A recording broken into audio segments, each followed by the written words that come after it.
Hi everyone, and welcome back. Now, I've been looking forward to this all week because today I'm going to be having a conversation about a subject that is very close to my heart, whiskey. People who know me well will tell you that I'm quite partial to a drop now and then. Actually, that's a massive understatement. I love whiskey, as does my guest tonight, who has 30 years of tasting it under his belt and Viking blood running through his veins. As a roving brand ambassador for one of the world's finest single malt whiskies, Highland Park, he has kindly agreed to join us now and share his passion with us. He is Martin Markvardsen. Martin, welcome to In Conversation. Well, thank you very much, Alastair. It's a pleasure for me to be here. Well, it's lovely to have you. Thank you for giving up your time. Now, Martin, everything I've read about you tells me that whiskey really is your passion, as I just said, and being a brand ambassador is a lot more than just a job for you. Is that correct? Yes. For me, it started 30 years, or actually, when I was 19 years old and I visited Scotland for the first time. I'm original from Denmark, and when you go around Scotland, it's not easy not to visit a distillery. And I came into one, and I was absolutely blown away, mostly because of the people that work there, their passion for whiskey. They all talked about their whiskey, and it kind of interested me. At that time, I must say, my experience with whiskey was not that great. I had a few, and mostly bad experience because I had a few too much, probably. But I was kind of blown away with the passion they had and how proud they were about it. So I wanted to learn a little bit more. And at that time, when I was 19, there was not that many whiskey books. There was not that much whiskey back in Denmark at that time, to be honest. So when I came back, I kind of found my way back to Scotland again to start working with it. And today, it's for me, it's not just a job. It's a passion. It's a lifestyle. It's my hobby, and it's something. There's not a day without me have whiskey involved in my life, either by tasting or reading or talking about it. And I couldn't see myself doing anything else, to be honest. Right. Well, I'm guessing that the interview you had for the job of whiskey ambassador when Highland Park contacted you, I guess that was a pretty short interview. You didn't have to think about it too much, did you? No, well, it was funny because I was actually working in Scotland at the time at a very famous whiskey hotel called Craigellachie Hotel. Mm-hmm. And normally you will apply for a job and you go out and you kind of talk your way in. But here I was actually being approached by Edrington Group that owns Highland Park and Macallan, and saying, they asked me, "Do you want a job?" And, yeah, well, and they said, "Do you want to be an ambassador for us?" And I said, "Yeah." "Can I work with Highland Park 18?" And I said, "Yes." "Well, then I'll take the job." And that was the interview we had over the phone, and then I began. But it was good that I was being kind of an approach. And for the first, they needed an ambassador for the Nordics, and they've been to some of my tastings in Scotland or in Craigellachie, and thought I was doing obviously a good job. And it was, I felt when they asked me, probably like a 15-year-old football player being asked by FC Barcelona, "Do you want to come and play for us?"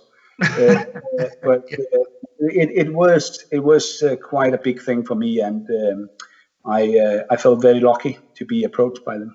Well, that's great. Yeah. Well, look, Martin, before we talk about the whiskey, which we will do, and about you, I think let's just talk a little bit about where Highland Park whiskey is made, because it has a direct bearing on its taste and its qualities. Now, the Orkney Islands are off the coast of the north coast of Scotland. Population of about 20,000 people. Yes. And so, for anyone who's never been there, Martin, could you just describe us what kind of landscape we would find if we parachuted in there tonight? What would we be looking at? Yeah, well, first of all, the Orkney Islands is a group of islands. There's approximately 70 islands there, and whereof 20 to 21 of the islands will have people living on them. So it's a community that's spread over these 21 islands.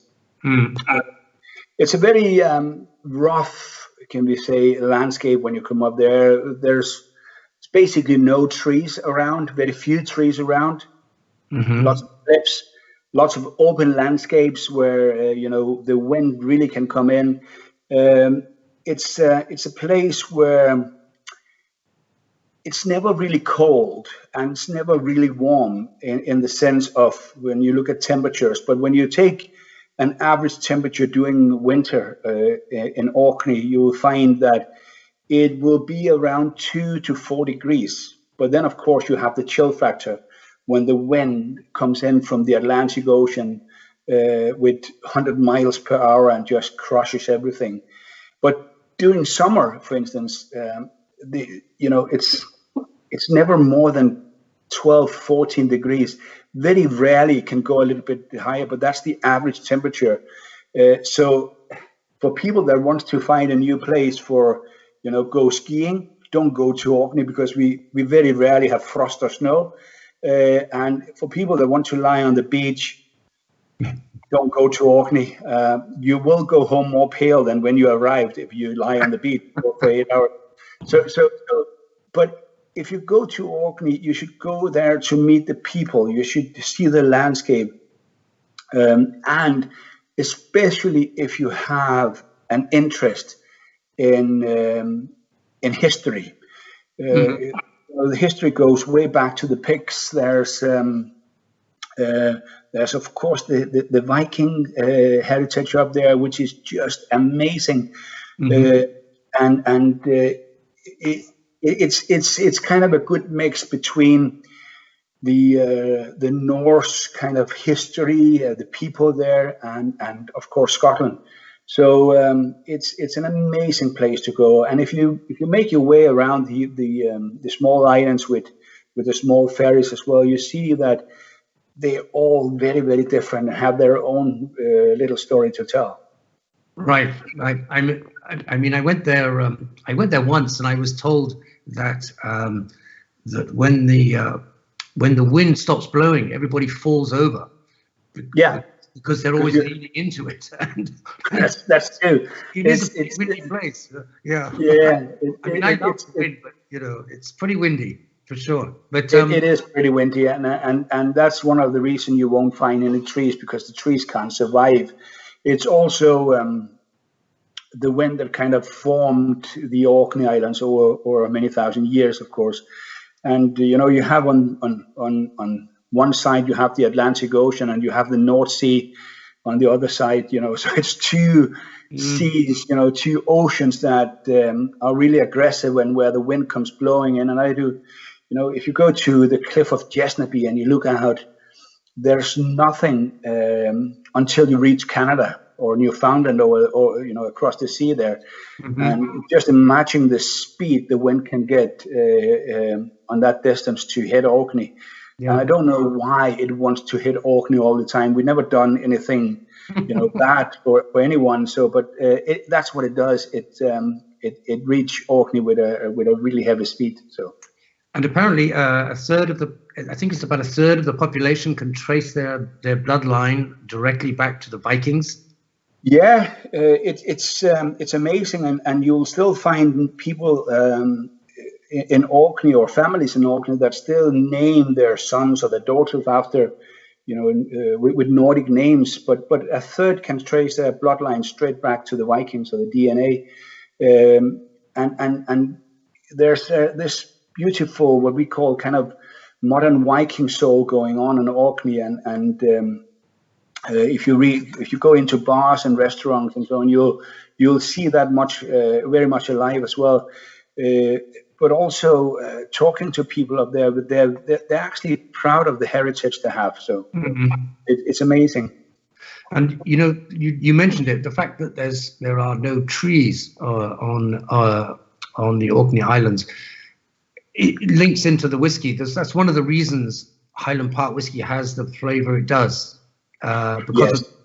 But could you explain that, the peat and the Yeah, when you go around Scotland and you look at the whiskey production, we have today around 130 different distilleries plus minus around Scotland, and for whiskey connoisseurs and people that have been enjoying whiskey for a long time, they all know about this wee island, little island on the west coast called Islay, with beautiful distilleries there.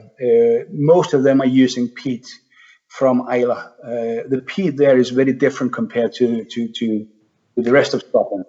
Mm-hmm. You find a little bit more maritime. You find that the heather is a bit different. There used to be trees growing on Islay as well, decomposed for thousands of years. You get this Islay peat. And we have almost 9 distilleries there soon. If you go up further north, you come to St. Fergus and Tumintal, St. Fergus in Aberdeenshire. Again, the peat here is a little bit different. You see these small flowers used to grow there in Aberdeenshire, which gives the peat a different kind of flavors. Trees are still growing there, and the trees will still be a part of the peat. Mm-hmm.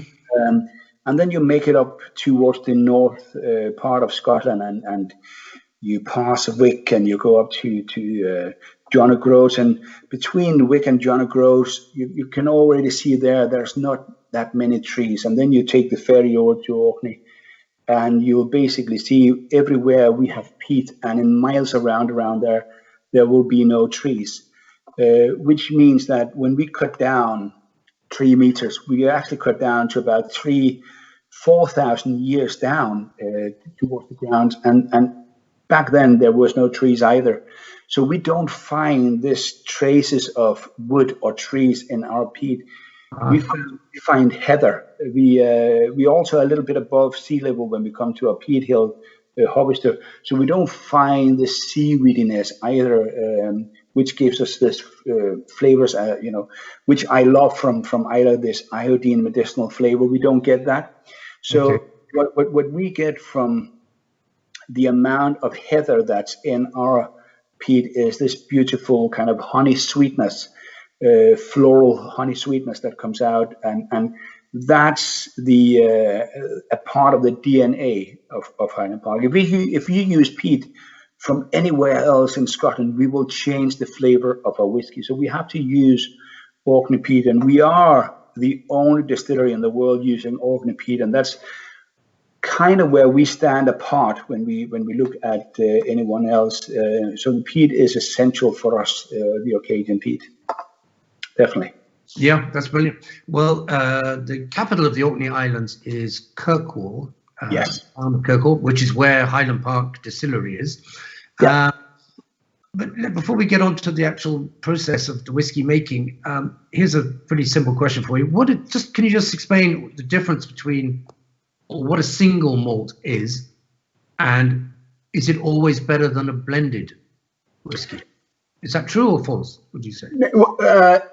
First of all, it's a very good question, and I must say it's false. It's not always better. Single malt just describes that the whiskey is made of malted barley and come from one single distillery. That means it's made at the same distillery. It can be hundreds of casks, but they all will be produced and matured at the same distillery. A blended whiskey is a whiskey from different distilleries. It contains malt whiskey from different distilleries, but it also contains what we call grain whiskey. And grain whiskey can be made of maize, rye, wheat, malted barley, unmalted barley, and so on. So it's where we know famous grouse, Ballantyne, Johnny Walker, and so on. And blended whiskey can actually be extremely good. You'll find some amazing blended whiskies out there. And I'm a huge fan of blended whiskey. I simply love them. I think there's a good diversity in them today, and some amazing products out there.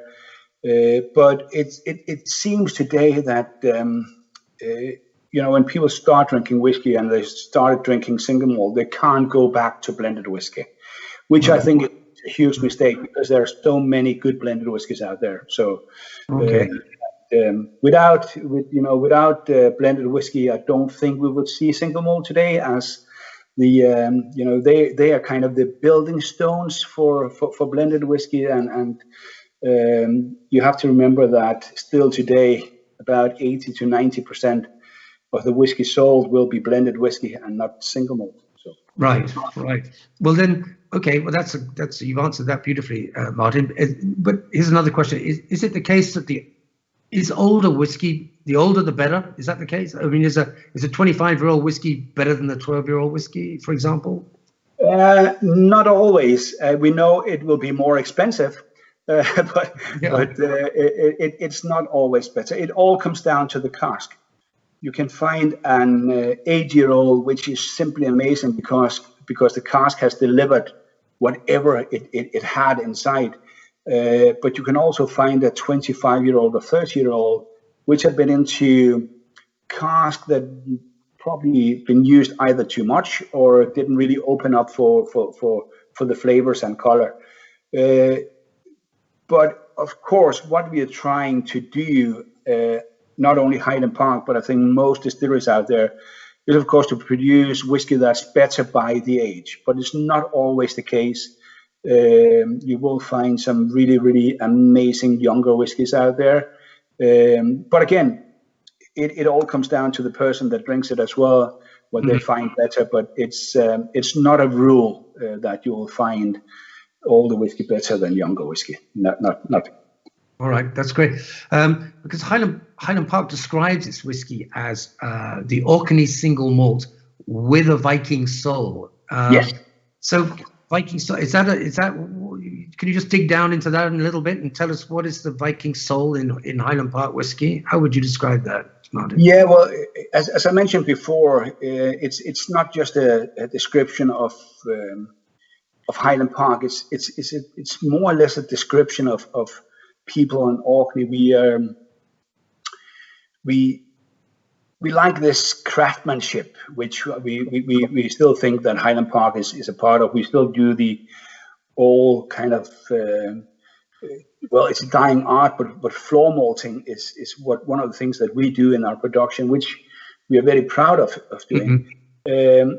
We like to explore things. We like the innovation, and if you look back at what the Vikings did, they were very productive with craftsmanship. They were very productive with exploring things, coming out around most of Europe and some places around the world as well. And they were quite, the innovation they had all at that time was amazing, and that's some of the same things we do today. So it's more looking back at what would a modern day Viking can do today, and that's the Viking soul we are living off. We feel that Viking spirit running through our veins up there, and try to live as they did. Of course, not using the long ships. We are a little bit more cozy today. We like a motor or something like that in a ship, but still, we are the modern day Vikings today, and that's the Viking soul we're living for. Because for the back in the sort of the 800-900s, the distance from Norway to the Orkney Islands was about a day's sail. It wasn't that, in a longship, it wasn't that far. So there was weren't the Orkney Islands actually part of Norway, weren't they? Or Norway? Yeah, well, it became Scottish fully in 1472, but was under Danish Norwegian hands until that. So the Vikings came over. It was taken over by the Norwegian / Danish king. It was king in both countries. The king set in earls to run Orkney for many years. But in 1468, a meeting took place in Copenhagen between King Christian of Denmark and the Scottish king. And they decided that Princess Margaret of Denmark should be married to the Scottish prince. And they got married, and King Christian had to pay a dowry. And the dowry at that time was 60,000 florins, and all currency of the Nordics, which was the same as 120 kilograms of pure gold. Whoa. And King Christian had no money, he had no gold. So as a pledge, he gave away Orkney and Shetland. In 1472, the Scottish king said, now, can you pay, or should I just keep the islands? And that's kind of what happened. It became Scottish. So it's something, we today, of course, by name and by ownership, it's Scottish. But when you see the people there, I think a lot of the people will still like it to be back to Denmark or Norway. They just don't want the Danish, Norwegian taxes. But besides that, it's there, and it's something. Back in 2014, when you had the referendum in Scotland, it was quite funny, because there was a story that if it was a yes, for Scottish independence. Yes. Yeah. So the referendum there, if it had been a yes, and Scotland would have been independent, then Denmark and Norway could actually have bought back the Orkney Islands. I think the price at that time was £5,000 for the islands. But then on top of that, there was, of course, the houses, the hospital, and the interest from 1472 today, and became $40 billion or so. And that Norway wanted to buy it. They still have the money, but and if that happened, you would today been enjoying the best whiskey from Norway, which we don't really like to hear. No, but of course, it would never have happened. But it's just, there's a community today that still likes Orkney to be this kind of Nordic thing. But the Vikings were there, and some will say they're still there, and we can see that 1 out of 3 people can still trace their bloodline, their DNA back to the Vikings. So it's not far away from the truth. So I guess when you were going for the job of when you were appointed ambassador, a brand ambassador, being Danish was a plus. It wasn't. It was you were bringing bringing a lot of Viking blood to the. Yeah. To the well, I do think they saw a potential for that. Of course, I hopefully, in my mind, hopefully they put me in because I had a good knowledge about whiskey, and not just going around looking like a Viking, but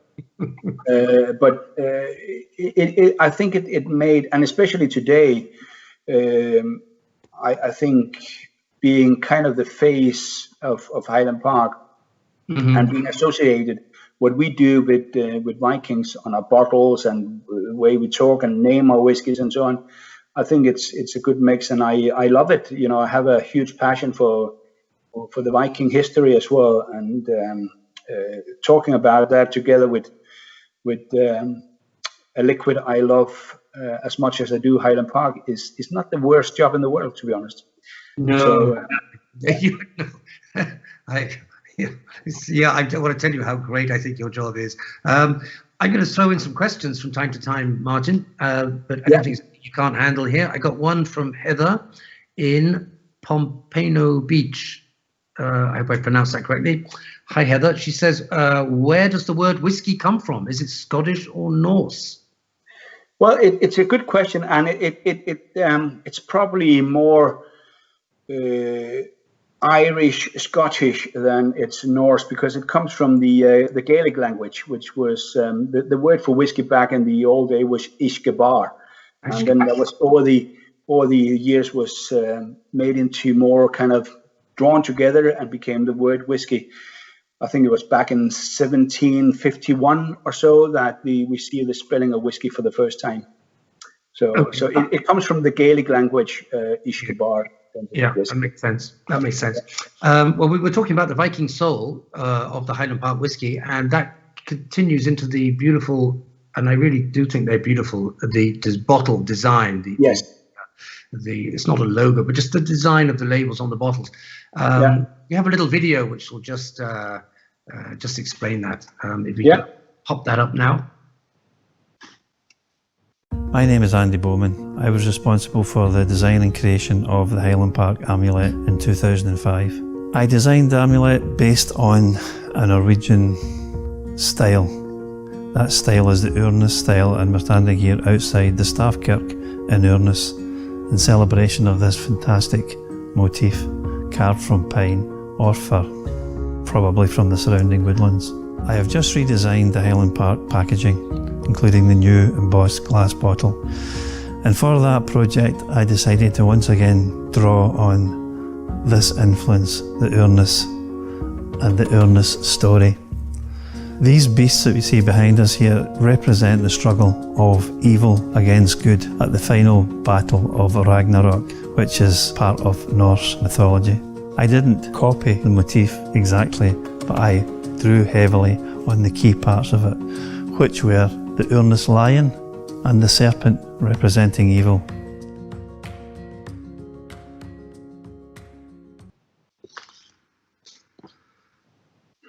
Yeah, those beautiful stave churches, absolutely wonderful. That bottle, which is, I think is particularly beautiful, the Magnus edition, it was created uniquely for the American market, is that correct?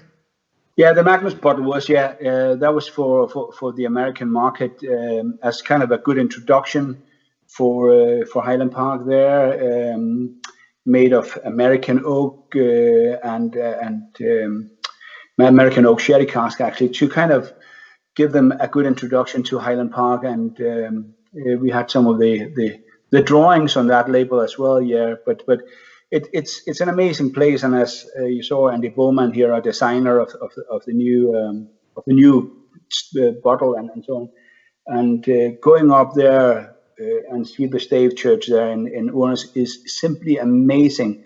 There's a huge aura around this church when you go up there, which is something you can't describe. You need to go, and it's in the middle of nowhere, but it's simply amazing.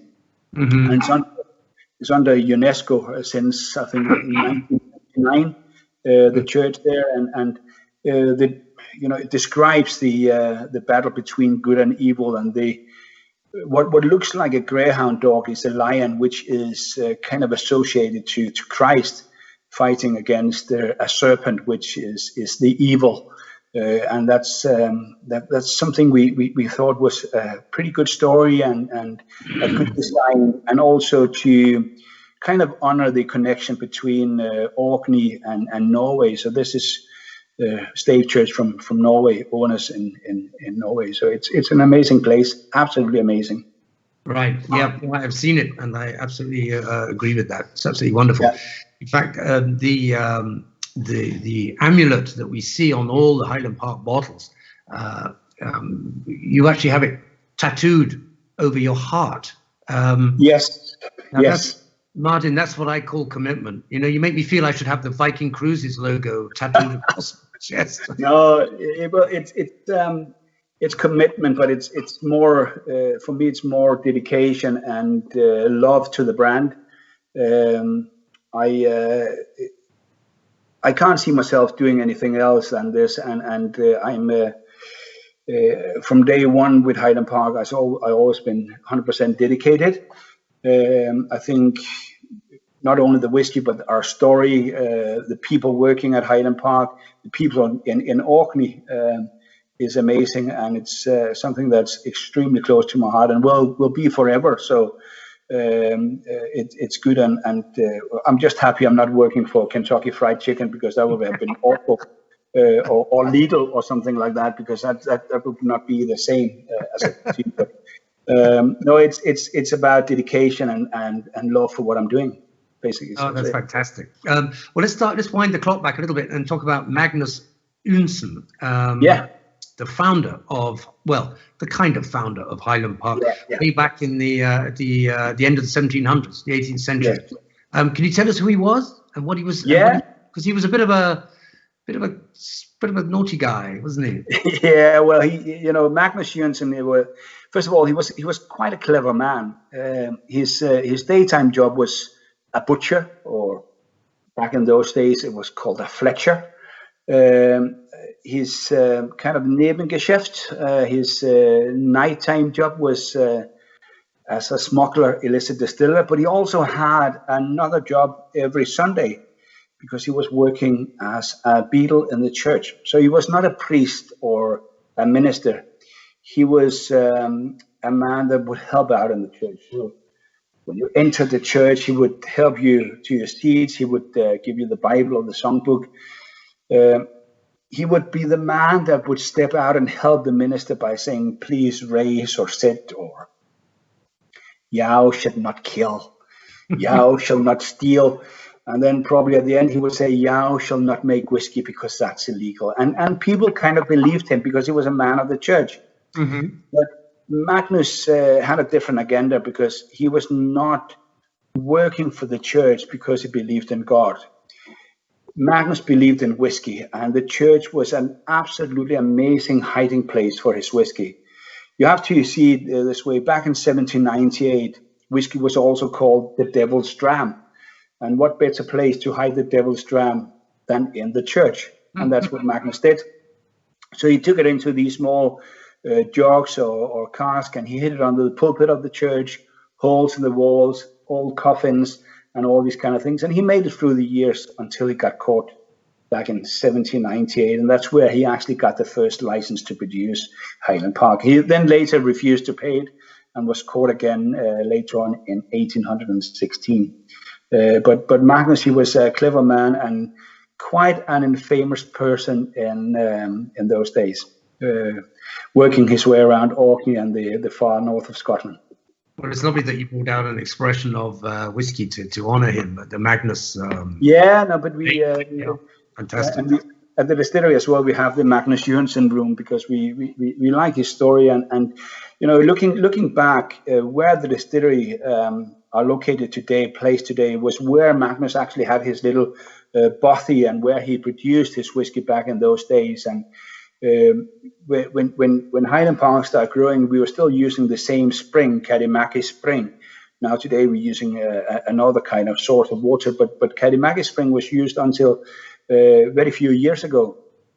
And some of the buildings you see on site goes way back to 1798. So we kind of kept that tradition. Of course, today whiskey is made in a different way, but the principles are more or less the same. We are making it out of malted barley, and we mature it and we use stills and so on. But and we produce a little bit more today than Magnus did, of course. So it's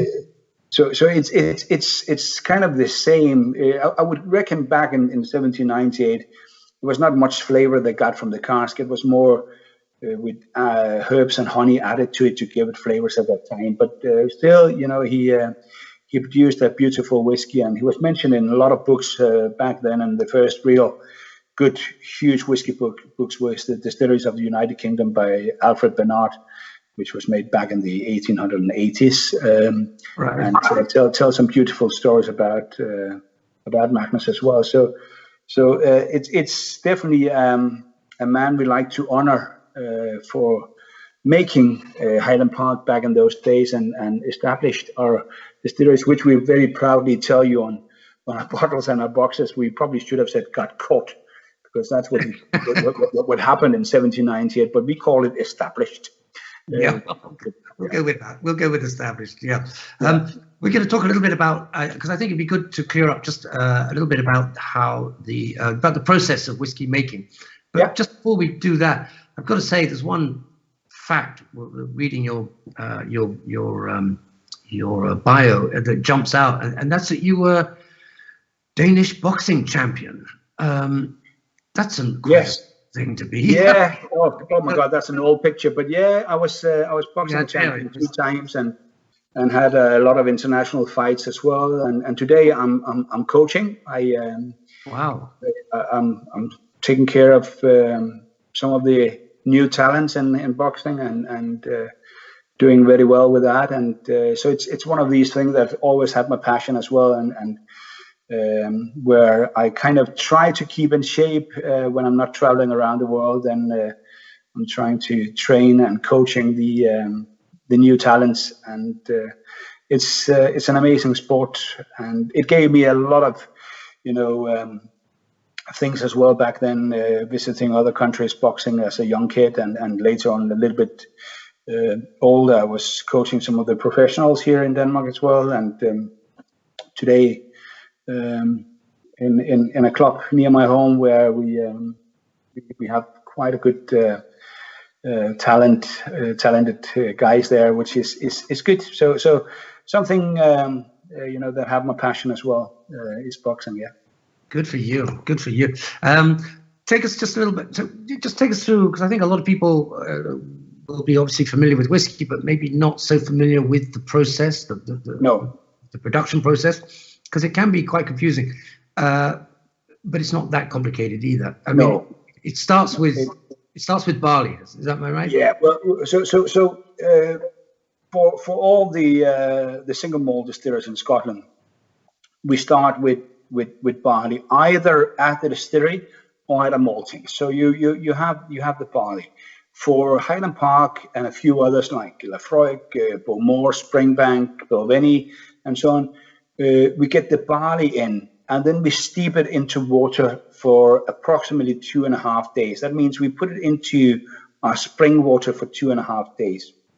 The germination starts here already, and then after 2.5 days, we drain the water and we lay it out on a huge concrete floor for about 5 to 7 days, depending on the humidity, the temperature, and so on.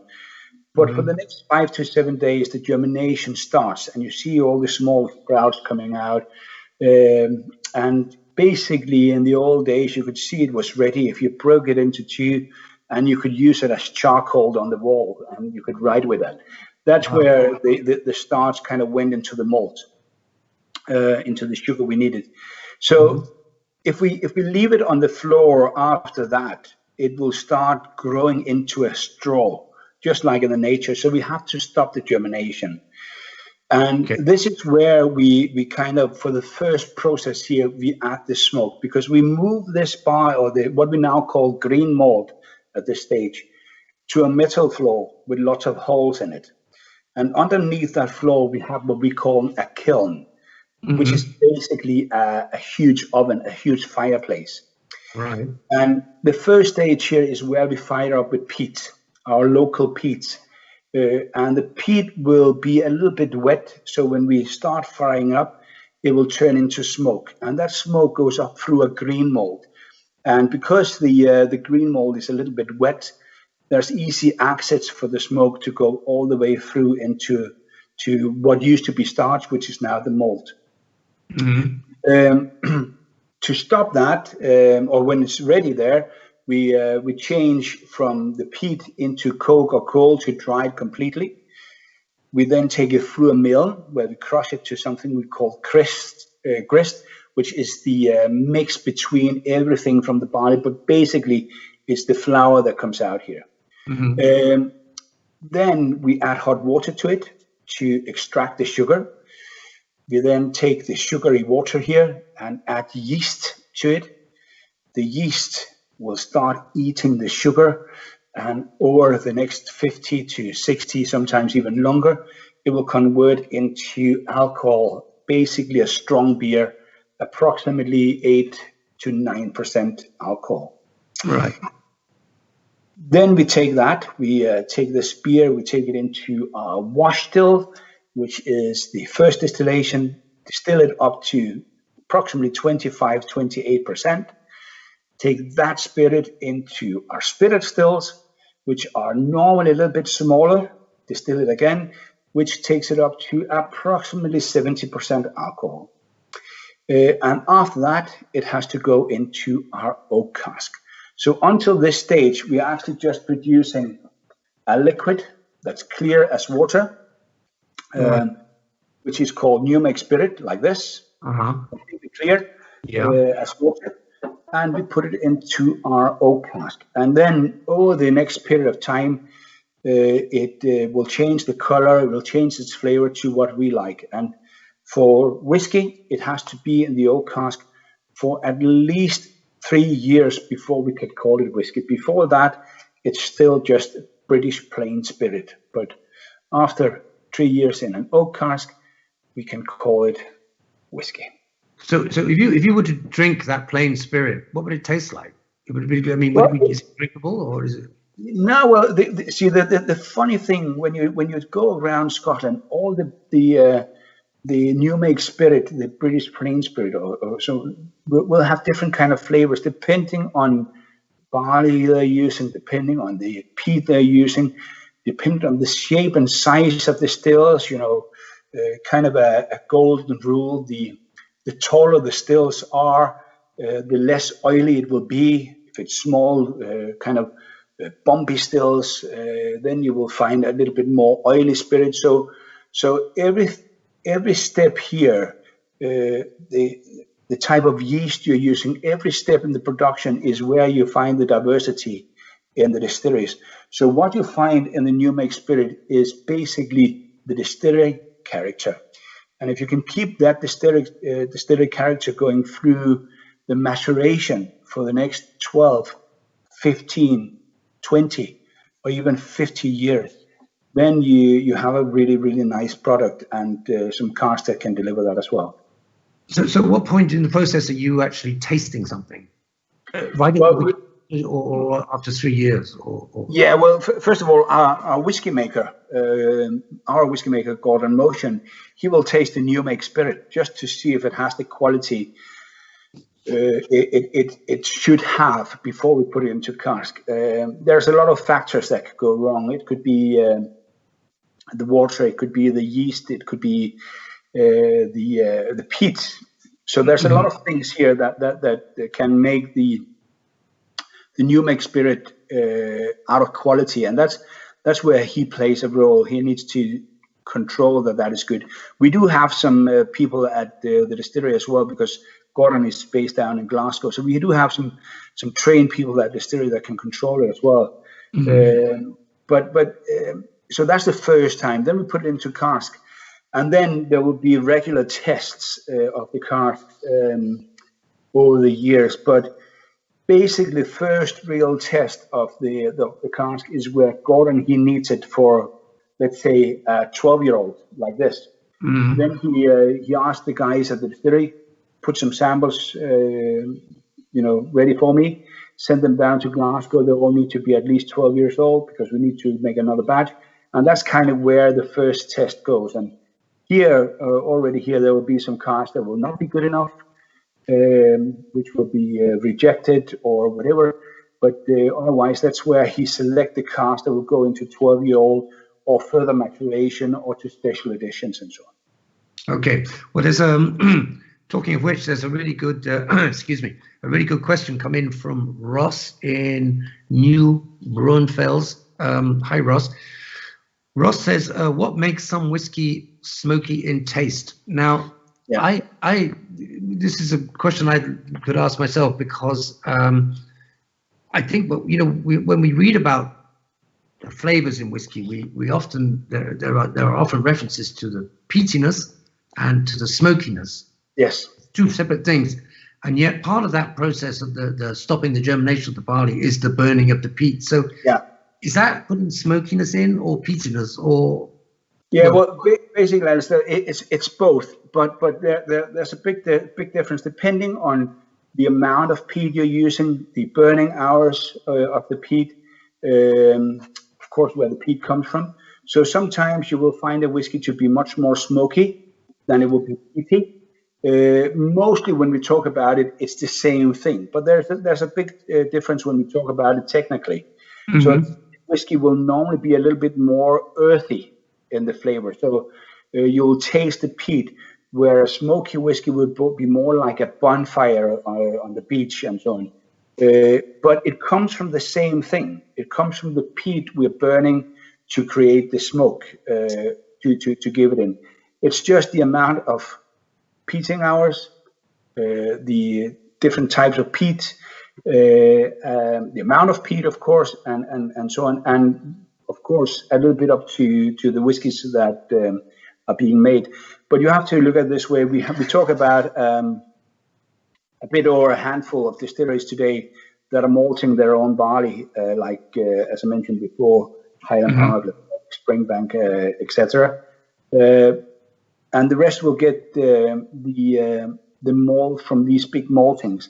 They will kind of make it after their specifications. So this is where you can find a big difference between the peatiness and the smokiness, depending on which maltings that have done it for them.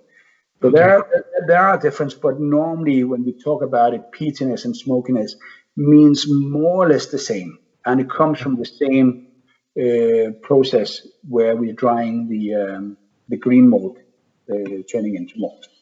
Okay, yeah, that's super. That's cleared that up. Yeah, that's fantastic. But the peat is obviously vital to the whole process. Is there an unlimited supply of peat? I mean, do you have peat forever, or I mean, that might be a stupid question, but no, it's a question that's very, it's something we're talking a lot about today, because we of course we try to keep the amount of peat we're using down, and if you take Highland Park, for instance, we are allowed to use 300 ton of peat per year cut at Hobbister, but we're only using about 100,000 tons, simply because we want to keep the sustainability going as well. And you have to look at, when we cut down 3 meters, our peat will only grow with 1 millimeter per year. So it will take 3,000 years until we can come back and cut peat the same way. Wow. Or the same place. So we need to do something for our peat. But looking at the peat around Scotland and the peat around Orkney, we will have peat enough, especially for our lifetime, which then I'm happy enough, to be honest. But we will have peat for the next many hundred years if they allow us to use it. And the whiskey industry is using such a small percentage of peat throughout Scotland every year that it's nothing compared to what they are actually talking about shouldn't be done, and the amount of peat that shouldn't be used and so on. It's a very small percentage. And I think everyone around Scotland, everyone around the world can't see Scotch whiskey without the peaty flavor, and it's not something you can add artificial. It has to come from the peat.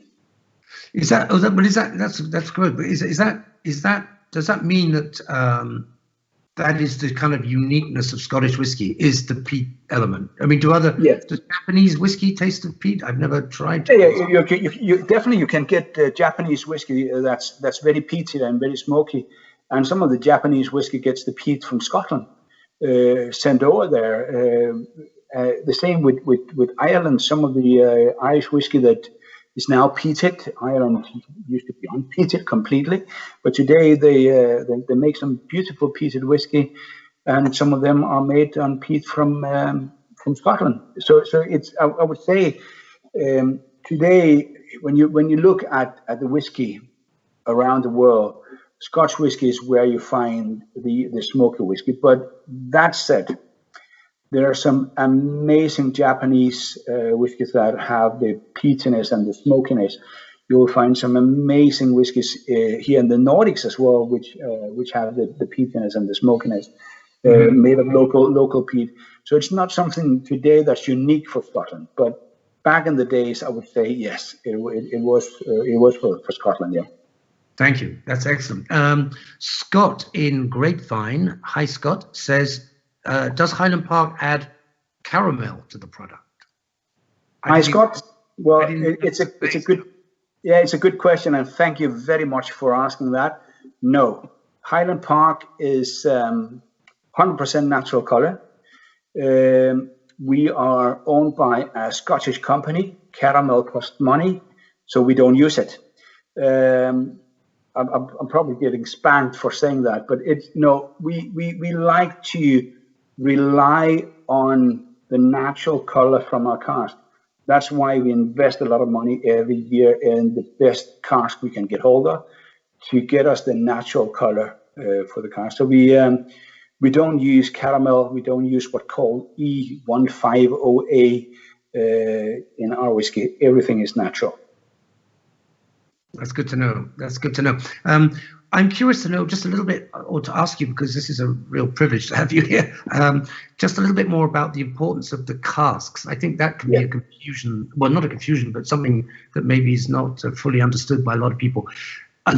The flavor of the whiskey that you're going to get after 12, 18, 25, however many years, is very dependent on the cask that you put it in. So where do these casks, I mean, are they made? And then how does it work with the casks? I mean, are they old casks that previously had some different alcohol in them? Or Yes. Okay. So we reckon that 60 to maybe 80% of the flavors in our whiskey will come from the oak cask we're using. We're using two types of oak, American oak and European oak.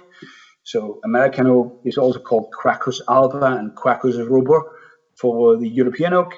And basically, if we take the American oak, it could be bourbon cask. That means it was used to mature Jim Beam or any other bourbons in the cask for approximately 2 to 4 years before we get them to Scotland. But the sherry cask is a different kind of thing, where we air dry the oak tree. When it's cut down, it will be air dried in the north part of Spain for approximately 6 to 12 months. It will now be taken into a sawmill, taken out to staves, shipped down to Jerez de la Frontera in the south part of Spain, where it will be air dried for another approximately 2 years, sometimes a little bit more, depending on the weather. It will now go into the cooperage we're working with down there, be built as a cask after our specification. Right. Over to the sherry bodegas. They will put sherry, dry or roasted sherry, into the cask for a period about 18 to 24 months. So the sherry goes in there and season our cask. The sherry will leave the cask. Cask will be shipped back to Scotland, to Orkney, where we will fill it with our new make spirit. So it's what we call ex-sherry seasoned cask. And that's where we get the color from, not from the sherry, but from the oak. And some of the flavors where the sherry have, of course, made an impact, either in American oak or European oak, but it's basically from the oak. But especially when we're using European oak, there's a few things that we want to have, that leaves the cask before we take them back, like the amount of tannin and so on. We don't want too much of that. And that's where the sherry helps us to season our cask and makes a cask ready to give us the flavors that we like for our whiskey. But the cask is the single most important thing for the flavors in our whiskey. It's the most important thing we can make. As I always say, we can make the best spirit in the world. If we put it into bad cask, we will get a bad whiskey. Wow. If you make an okay spirit, not the best spirit in the world, but if you make an okay spirit, but you put it into the best quality cask you can find, you'll get the best whiskey you can find. So the cask is essential for the flavors. And unfortunately, the thing with cask, we can't really say anything about it when we fill it. We need to give it time over the years to see how the whiskey becomes. So it's a lot of training, of course, from our team to look at the cask when they come in, sniff them, and see, But the good thing is we rarely see bad cask. It happens now and again, but it's mostly good cask we have. But there will always be a sickness in a cask which we can't control over the period of maturation. But the cask is the single most important thing, and that's why we keep quite a hard cask program every year to ensure that we'll get the best quality cask.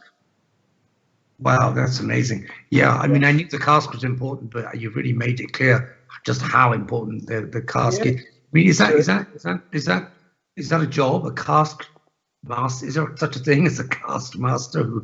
We have our master of wood, which master is of wood. I love that. Yeah, which is his title, and which is he's taking care of the cask program for Edrington, that owns Highland Park and Macallan and etc. But it's very important to keep the contact, of course, to the government in Spain, to keep the sustainability of the forest there as well as it is in America, to keep the contact to the sherry bodegas, etc.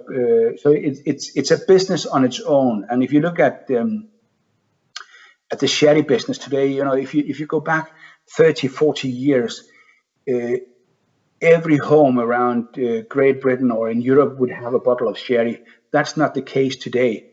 So most of the sherry bodegas in Spain today are more or less producing sherry to the whiskey industry for the cask that has to be seasoned in Spain. So it's a huge thing for the Scotch whiskey industry, but it's definitely also something that keeps the community in Jerez alive, the whiskey industry, via their sherry casks. The sherry casks, yeah. Well, here's a question I just thought of. What happens to the old whiskey casks? I mean, do they go somewhere else to make something else, or? No, well, first of all, the whiskey industry are using the casks as much as they can. For a single malt, I would say 2 to 3 fillings is maximum, but then of course we can use it for blended whiskey later on. And when a cask is dead, as we call it, when it doesn't give any color or flavors anymore, we can sell it. There's a lot of people that wants to buy it for rainwater or having in their men's room down the cellar.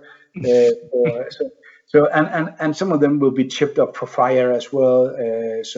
But a cask cannot last forever for maturing whiskey. It has a period of time, and for single malt, it's first and then the refill, to maybe 2 refillings that can do it, and then a few more probably for grain whiskey. But it's something, and that's why we are buying in cask all the time, because we have to put some of them away or sell them when they can't do that job anymore. But I know there's a lot of friends of mine that have casks standing in their men's room with their whiskey on it and so on. But there's also friends of mine that use it for rainwater, and that's it's not too bad. It's not too bad. Excellent, Martin. All this talk of whiskey is making me thirsty. Yes, I can't stop myself anymore from grabbing this.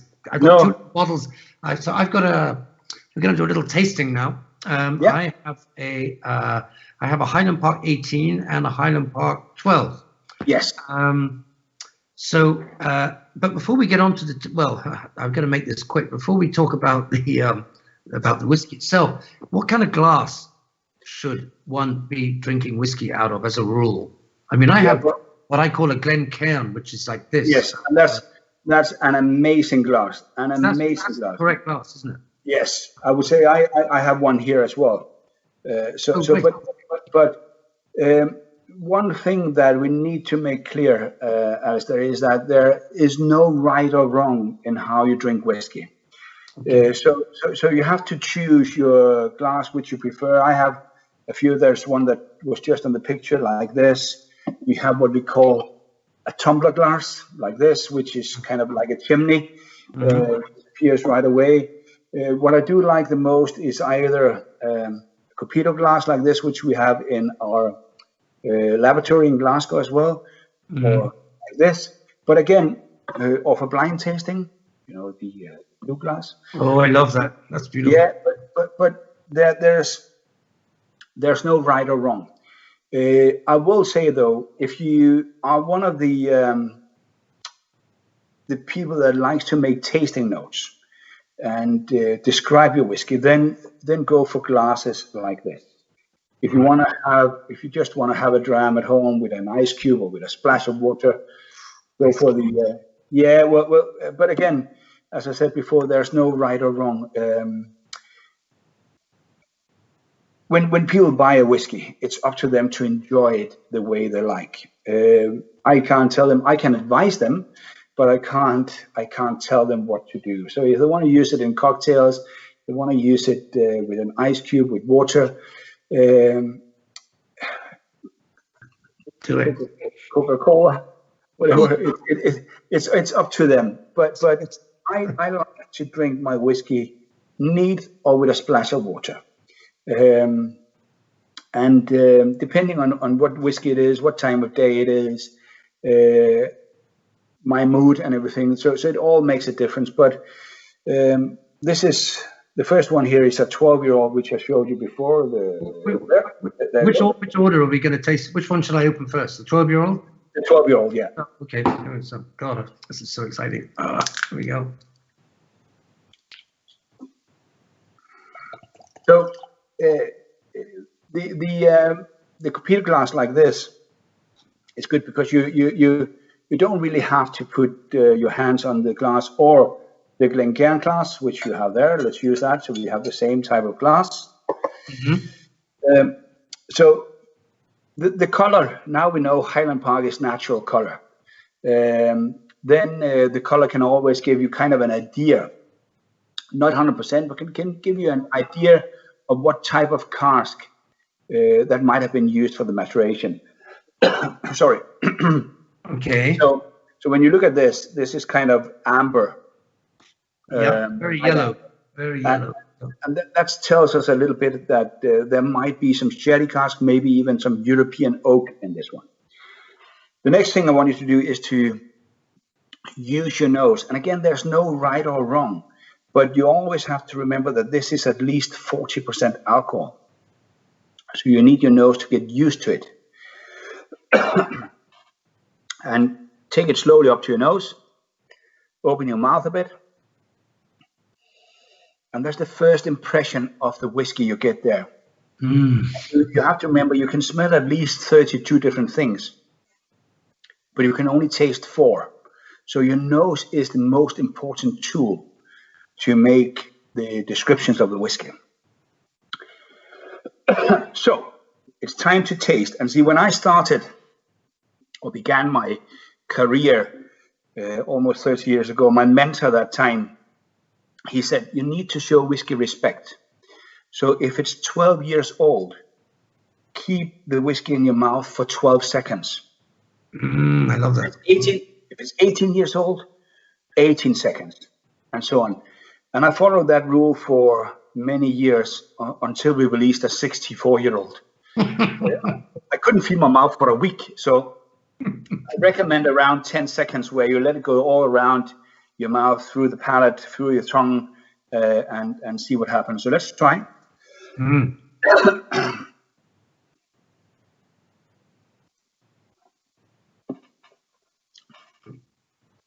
And with Highland Park 12, you'll find some sweetness.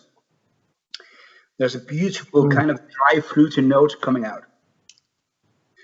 And then you have, at the end, this beautiful light smoke coming rolling in with a little bit of honey.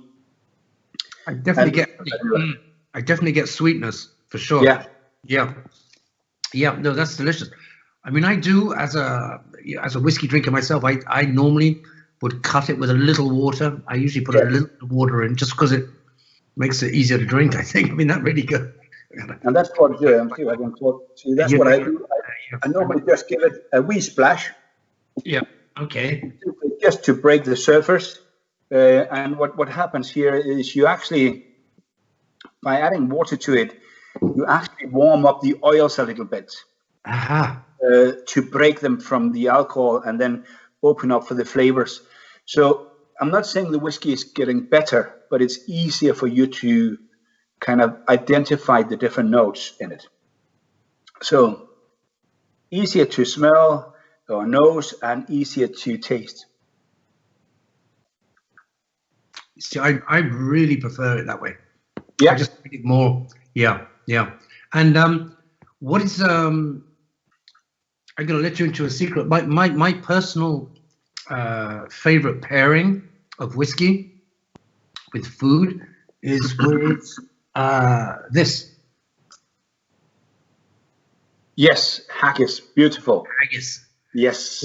Yeah, well, once sober, I shall be eating this tonight, and it's just, to me, it's a match made in heaven. And this was pretty hard to get hold of around here. Yeah. Rural France, but a whiskey and haggis to me is so good. What else though would you? I mean, do some cultures drink whiskey in the way that with food, like in the way that you might think wine? It's a new thing, Alastair. When I travel around the world, when we're allowed to do that, we find that the whiskey dinners where we have whiskey for each course is more and more popular. And the good thing today compared to years ago, chefs today around the world, if you're a good chef, you are more or less have the same status as a rock star. So when we come out to the different bars or restaurants around and we need to have a whiskey dinner, today they take it as a challenge when we say, here's a 12-year-old Highland Park, make food that goes well with this. So there's some amazing things created, but I would say, you never go wrong with seafood and whiskey with a little bit of smoke, or even Islay whiskies where you can take shellfish or smoked salmon. For Highland Park 12, I really enjoy salty crackers with cheddar cheese. Mm-hmm. I think a match made in heaven as well, or with salmons or prawns for the 12-year-old. Mm-hmm. So it all depends. I had vanilla ice cream with the Floik recently, which was just amazing because the beautiful vanilla notes there, and then the smoke that came out was absolutely amazing. So today I would say it's just the imagination that sets the barriers. But I don't think you should be afraid of trying things today. Years ago, when you mentioned food and whiskey, people said no, it has to be wine. But today, people are more open-minded and can actually see that the food pairings and whiskey, if it's done the right way, is an amazing thing to do. So I think it's something we will see much more of in the future. Right. People playing around with this, use it in the food as well. So okay, I'm going to fire off some questions for you, Martin. Yeah. Bill in Windsor, which is in Canada. Hi, Bill. Says, I was attempting to find a bottle of Highland Park 10 or 12 before today's broadcast, but was disappointed that there was none in stock in the liquor stores nearby. Bill, I feel your pain. I have also this with some other imported spirits during COVID. Has this period presented some severe challenges for the export of your product? Because I imagine a lot of what you sell goes through duty free, so there must have been some. Yes, and of course, sales through duty free is obviously not good at the moment, neither on ferries or airports. Domestic sales is actually going better than expected. We still ship out and we still sell quite a lot of, which is amazing. But of course, the travel retail, the duty free sales is where we are struggling. Not only us, it's the whole business. It's the whole, all of duty free. But besides that, when it comes to our core range for the different markets, it's going extremely well. We are very happy with the situation and can't complain. But we are missing the travel retail sales, of course. That's good to hear. I don't know whether you can answer this one, Martin. Antoinette in Winter Park. Hi, Antoinette. She says, we were in Bordeaux with Viking, and I think the guide told us that the roads in Bordeaux were paved with stones that had come from Scotland as return ballast in the ships. Wine up, stones back. Is that true? Why did they not fill the ships with whiskey on the return? I mean, if you can answer that, you're a better man than I am, Martin. No, but I heard that story as well, because I know quite a few winemakers as well, and so on, that told me a story. Whether it's true or not, I can't confirm, but I definitely heard that story as well. So okay, yeah, I mean, I know if you go to San Juan in the Caribbean, they have the blue streets and the stones of which the cobblestones that they used were ballast when they were bringing rum. Empty ships would go over with the stones and bring rum back to Europe. Who have we got here? Michaela in Dallas. Sorry if I pronounced that wrong. Michaela. What do you think of drinks, of mixed drinks with whiskies? Irish coffee, whiskey sour, etc. If mixed, should one use the cheaper whiskey and not waste the expensive ones? And do you have a favorite whiskey mixed drink? Well, Michaela, that's a very good question. And my answer is, you can easily use a better quality of whiskey to create your cocktails. It's like ingredients in food. The better ingredients you're using, the better cocktail. Until, of course, a certain stage, I wouldn't recommend to use Highland Park 50 in cocktails. I will be extremely sad if I hear it. But we do make a lot of cocktails with both 12 and 18 Highland Park. My favorite will be Old Fashioned. I simply adore that, and I have to be honest when I say this. Few years back, and we're talking about 4-5 years, when people talked about whiskey cocktails or Irish coffee or whatever, these kind of things, I was not a big fan. But then I met a few bartenders that said, well, let's make an experiment, and they created some amazing cocktails like Old Fashioned, for instance, or whiskey sour, but made it with a twist. So, added a few more ingredients, and they're using Highland Park. And it was not because it was Highland Park, it was just the whole dimension with a better quality of ingredients. And of course, the cocktail in a bar might be a little bit more expensive, but I also think you get a much better satisfaction when you go that way. So today, I will say I'm a huge fan of whiskey cocktails. I think it's something you should play around with, and there's again nothing wrong in that, as long as you enjoy it. And that's the thing about whiskey. I have 2 rules when it comes to drinking whiskey. Rule number 1: forget about all the rules you ever heard, and rule number 2: enjoy it. That's basically what whiskey is all about, and how you enjoy it is a bit up to you. It's like when people buy a car, I'm not telling them how to drive. I can recommend or advise them how to drive it, but I can't tell them to. And that's the same with whiskey. Enjoy it. That's the most important thing about whiskey. Sit down, have a wee dram. If you don't like it as it is, try it in a cocktail, add water to it, add ice to it until you enjoy it. That's the most important part. Right. Well, that's good to have the 2 rules of Martin. That's excellent. Piper in Marlborough. Hi, Piper, says, for someone who does really not drink whiskey, which of your whiskey, someone who does or does not really drink whiskey, which of your whiskeys would you recommend starting on if I were to try? Yeah, what's a good sort of entry level whiskey? Maybe a Highland Park 12 or something. Would you suggest? Yeah, I would definitely recommend Highland Park 12 or a 10-year-old if that's available in your market. It's 2 different whiskeys, but the 12-year-old is one where you find a really good all-round flavor of Scotch whiskey. Right. You find a little bit of the fruitiness which you back in the day found in Speyside and the Highlands. You find a wee bit of the smoke which you found in the Western Isles.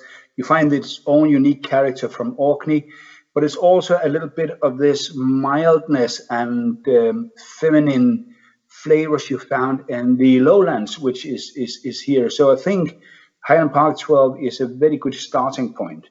If you found it a little bit too smoky, add just a few drops of water, and you'll see that will kind of lighten up.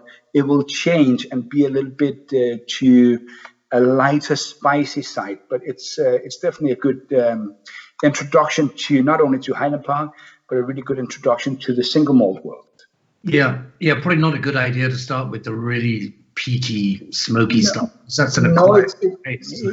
Of course, it's when I started my career with Edrington, and I traveled to Finland in one of my first trips, and we went into some of the bars in Helsinki, and in most of the bars they had two whiskies, and there was Ballantine and the Freud. And at that time, it was Allied Domecq that kind of owned the whole kind of stage up there. They paid their way in, which was fine, but whiskey didn't go well in Finland at that time, and I kind of blame it for being, not that it was Lafroig on like that, but it was the introduction for the whiskey people. They said, well, we heard about single malt, can we try it? And then they got Lafroig, which was, it's a beautiful whiskey, but it's not a beginner's whiskey. No. So and then the market kind of opened up, and it's a great market today. But it was a hard beginning for the Finnish people if it was Lafroig. And today, of course, Lafroig is still one of the best-selling whiskies up there because it's been on the market for that long. They kind of opened their eyes to other things as well, which is fantastic. So yeah. Lafroig, Ardbeg, and these kind of things, the type of whiskey there, you might like it from the beginning, but it is a whiskey, or a kind of the type of whiskey where you probably had been enjoying single malt for some years, and then you're going in that direction, which is amazing. So as well. So yeah, that was certainly my journey to the western, for sure. Flossie in Florida Flossie. Hi, Flossie says, is becoming a whiskey connoisseur as difficult as becoming a wine connoisseur? Are there as many formalities in getting your certifications? I don't even know if there are certifications in whiskey. I mean, is there sort of master of whiskey, like a? Yes, there's master of malt. I kind of got something similar back in 2000, but right. I would say it's very similar to be a sommelier or a whiskey master or master of whiskey. A distillery can make up to 15, 20 different expressions. So it's quite hard today to put a distillery name on, probably as hard as choosing, the wine castle or the chateau for the wine today as well. Yeah. So it's very similar. But there are certificates, there are schools, there are courses around Scotland and the world where you can take kind of a whiskey sommelier education, definitely. So, but it's hard as well, and you have to remember this. The alcohol you have here is a little bit stronger, so to really get the experience, you need to take it down with water to really be able to taste and identify as many whiskies as you would do with wine. Right. It is a different kind of thing with the high alcohol strength. Just tell me, is it like with wine tasting? Often you spit it out. You don't actually swallow it. Is that the same with whiskey or not? Yeah, well, for us that are making the whiskey, like Gordon Motion, our master whiskey maker, and when I'm down there, we do it. And that's to get the mouthfeel, and then you spit it out. But there's something about whiskey and the high alcohol strength that to get the full experience, to see this thing, where it kind of warms, does it start this warming sensation in the back of your mouth or the tip of the tongue, or does it go down your chest? And you can only do that by having the sip and go down. But I prefer to have a wee sip and kind of swallow it to get the full flavor profile of the whiskey. And again, it's a little bit stronger. You can't just swirl it in your mouth, spit it out, and get the full experience of the whiskey. I would say that makes sense. Yeah, let it go down. But do it, take it easy. It's still strong alcohol. So yeah, respect the whiskey, huh? Yeah. Pierce in Cornelius. Hello, Pierce says, if you didn't have the choice to drink your own whiskey or any Scottish whiskey, which other country other than Scotland do you think produces drinkable whiskies? And why do you think it is that Scottish whiskies are considered so superior? That's a very good question. What do you like outside of Scotland, Martin? Oh, well, I mentioned it before. I do like some of the Japanese whiskies, definitely. I do like some of the Irish whiskey, I think, are amazing. Yeah. And I'm a huge fan of bourbon as well. I really enjoy a really good bourbon as well. So I'm not 100%, it doesn't have to be Scottish whiskey for me all the time. It's where I find the perfection and the diversity best. That's what I find in Scottish whiskey. And I do think that's one of the reasons you find Scotch whiskey today to be, number one when it comes to whiskey around the world. Also, the heritage, it's going back since 1494, and the whole story about building up the whiskey industry, first with illicit distillers around the world, all the stories there, and they've been really good to make the innovation in production and marketing over the years, and come out with with new products. So you'll find Whiskies and Speyside going over to experiment with different casks, with different kind of smoke, peatiness, and so on. So you'll find that I think the diversity in Scotch whiskey compared to other markets is something that are the reason that Scotch whiskey is still where it is. Right. If you look at Irish whiskey today, Irish whiskey is doing an amazing thing. I think there are some really, really good Irish whiskey, but years back you had one or two Irish whiskey, and some of them were made at the same distillery under different names and so on. And they didn't really do much about marketing and innovation, but now they're getting there, and some of the products that are coming out from Ireland today is simply amazing. But there was a lack of that for some years, where Scotland really took over and kept that for a long time. Right. Martin, we're nearly out of time, but we got to try the 18. We got to try that 18 now. Well, I want to try it. Here we go. Got my glass. I have it here as well. So ready. So it'll be interesting to see what difference there is. Yeah, but there's a huge difference. The amount of first fill sherry casks, that means fresh sherry casks we're using here, is almost double up. So you'll find much more sweetness, but you also find the dry fruitiness coming out, and there's a good hint of nuttiness and marzipan coming out as well, orange peel. So there's a little bit. You have the 12-year-old, and then you just have much more of the flavors coming out here. It's the smokiness, the peatiness is the same. I can definitely tell it smells different. It smells like like an older brother. Definitely, it's it is the older brother of the 12-year-old, but it's also much more than that. It's oh, I like that a lot. Yeah, it's kind of velvet, coming in, and it's just lying there, and the finish is absolutely amazing. Wow, that is gorgeous. Gorgeous. When you think the finish is over, it actually starts watering your mouth again, and kind of does it a couple of times, which is amazing. It's one of the most award-winning whiskies in Scotland, and something we're extremely proud of to be producing and keeping the quality and standard for it.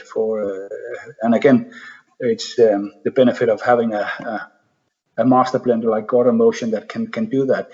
which is besides the whole team at Highland Park that makes our whiskey. Gordon Motion is probably the one that put it all together and have to keep a consistency for our brands all through. So, but it's a good teamwork with the guys back at the distillery in Orkney, and then our magic man down in Glasgow.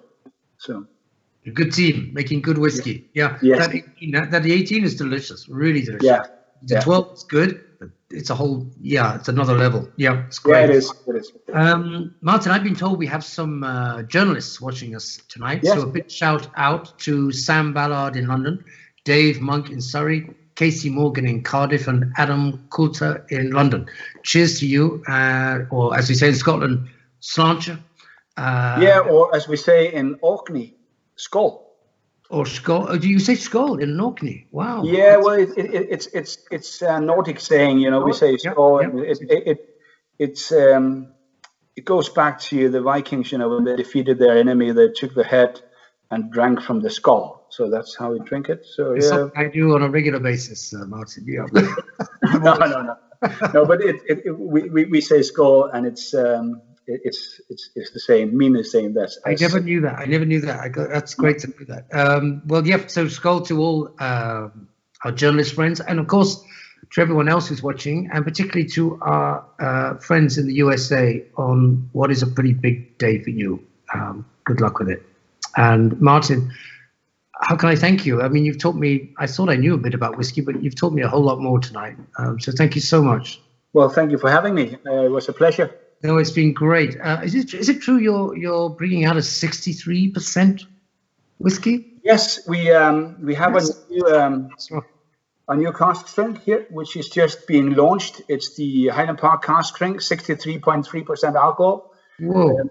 In American oak sherry cask, and it's a cracker of a whiskey. To be honest, it's as we like to say, it's matured our way, but savored your way. So this is where we kind of give the people the opportunity to enjoy the whiskey as they prefer, at the strength they prefer, and it's the closest you get to go into one of our warehouse, take the Valence, put it into the cask, take a good dram of it, put it into to a glass and enjoy it. So it's the only thing that's done with this is Gordon putting cask together, put it in there. So there's no filtration in it. There's no color in it. It's as pure as you can get the whiskey from our warehouse. Wow, the devil's milk. Yeah, definitely. So it's Magnus would say, yeah. Because the Viking ships go to Orkney, and we do, which is how I went there, and visit the distillery. So, anybody watching who has the opportunity, I would highly recommend doing that. Martin, thank you from the bottom of my heart so much. It's been lovely chatting with you. Thank you for having me. I hope I'll see you in person one day. Yeah, definitely. Yeah. All the best. Take care of yourself. Thank you. Take care. Thank you. Stay safe. Thank you. You too. Thank you very much. Wasn't that great? What I love about Martin, apart from all his whiskey knowledge, is he's got that beautiful mix of Danish and Scottish accents, which actually sounds gorgeous. Thanks very much to all of you for watching. If you ever get the chance, I highly recommend a visit to the Orkney Islands, and if you do, go to the Highland Park Distillery. And if you're lucky, you might find Martin there. Thank you for watching, and until next time, I wish you well and good night.